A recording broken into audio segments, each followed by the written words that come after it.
19 years after the government procured some 86 Hyundai Galloper vehicles for use by some state agencies, they are now being disposed without being used for the intended purpose, and after the state paid a judgment debt to the importers, African Automobile Limited, AAL. This was due to a disagreement between various governments on the payment that was to be made to the importers. The vehicles were ordered by the Rawlings administration and they arrived in the country in 2001. They were expected to be distributed to various municipal, metropolitan and district assemblies.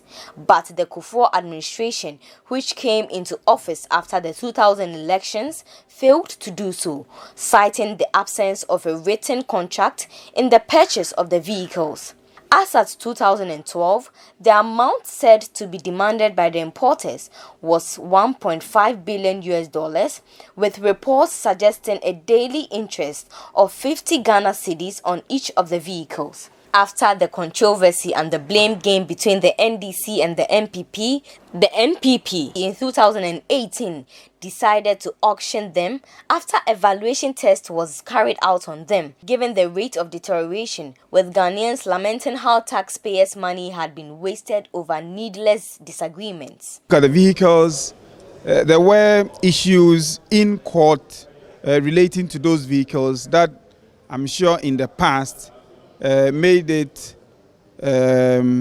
difficult for not just customs but government generally to proceed to dispose of those vehicles. But a lot of those matters have been resolved now, and given the rate at which those vehicles are deteriorating, we have made a decision to dispose of them.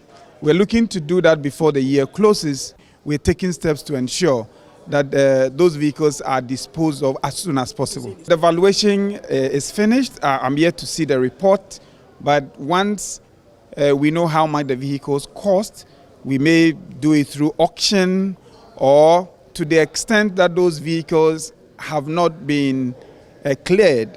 So technically, duties on them have not been paid. It therefore means that we could come under the Customs Act and also dispose of it through auction as an overstayed vehicle. Only 11 of the Gallopers were sitting idle at the Institute of Local Government Studies at Madina when City News visited, confirming reports that the cars were being sold. City News could, however, not confirm rumors that they were being sold for between 200 and 500 Ghana cedis. The cars have been rusty, having suffered the consequences of the weather for nearly 2 decades. Some have their parts missing and the seats worn out. According to some valuation experts, the vehicles have lost 80% of their street value and could only be sold out at a scrap value of 20%.